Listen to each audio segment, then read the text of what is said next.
Hi, I'm Mike George. I'm Director of Product at Certora. Today I want to tell you a little about the Certora Approver. Afterwards, during the demo session, we'll be set up over in the front there so you can come ask us questions.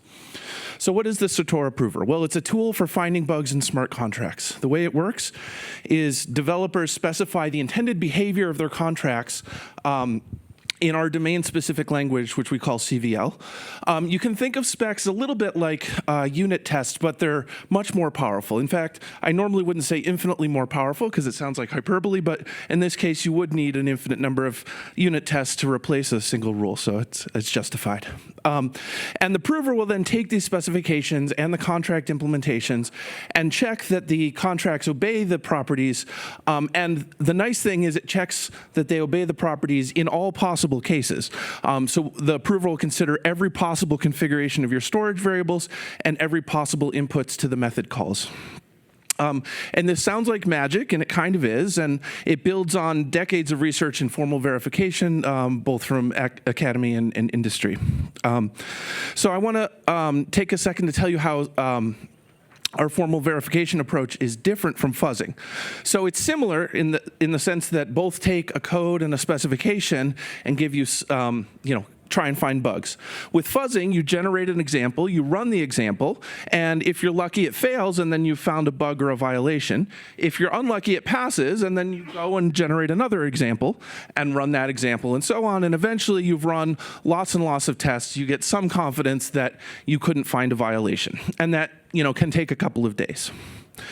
With the Certora Approver, we do similar input, right? You take a code and a specification, but instead of running the code, we translate it to a logical formula. And this logical formula is satisfiable if it's possible to violate the assertion. And then we hand this off to a third-party SMT solver, and there are many of them. We actually use several.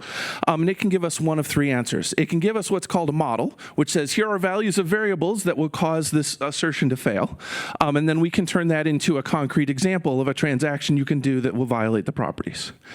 But it can also give us a proof, which then says it is impossible to violate this assertion no matter what value you give in. And of course, this is an impossible problem to solve in general, so we can still time out. But our timeouts typically take 2 hours, and then they tell you, okay, you need to go back and think about, we have techniques for simplification that can help. Let me tell you a little about our domain-specific language. So it's like Solidity. Your specifications look like straight-line code. You define some variables, call some contract methods. You can define functions and so on.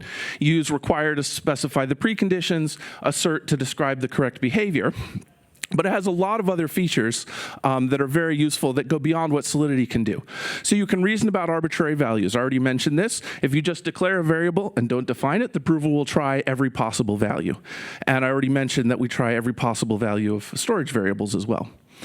We have syntax for calling an arbitrary method, so you can say something like, if any method increases an allowance or something, then something must be true. We have the ability to access the internal state of contracts and to hook on changes to the storage state. We have explicit, concise syntax for writing invariants. We can reason about reverting paths so that we can write specifications like this method will never revert unless the following conditions are true.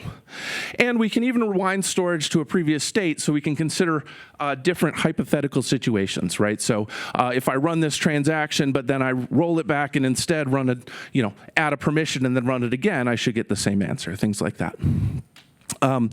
I probably don't have time to go through this, but let me just quickly show you what a rule looks like here. So this would be a specification for like a ERC20 transfer method, for example. And so this rule looks kind of like straight line code. We declare a sender or recipient amount. We don't actually say what that sender, recipient, and amount are. As I said already, the approver will consider every possible value of those. We can then add a requirement that says that the message sender for the transfer call is is the sender we declared. We can record the balances before and after, just like you would in Solidity. We have a special mathint type here that is a non-overflowing integer. But other than that, it just looks like straight line code. We call transfer, pass in explicitly the environment with the message sender and the block timestamp and so forth.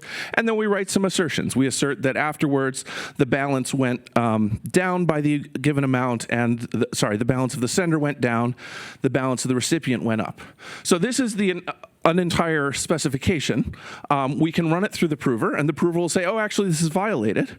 And it will give us a concrete example. Is this off the screen for you guys? It is. That's maybe too small, but the concrete example here says that the sender and the recipient are the same address. And of course, if you transfer from one address to itself, the balance isn't going to change. So we can then add a precondition, and once we add that precondition, the rule will pass. Verification is only as good as the specification. We're developing tools to check the specification. I'm out of time, so come ask us about that later. And thank you.